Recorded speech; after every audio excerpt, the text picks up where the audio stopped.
السلام عليكم ورحمة الله تعالى وبركاته.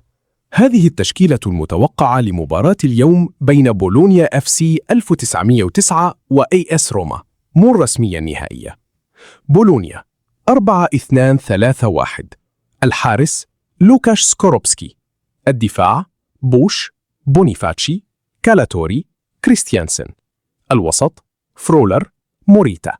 قدامهم أورسوليني، فيرجسون، سايلمايكرز. الهجوم زيركسي. روما 3-5-2.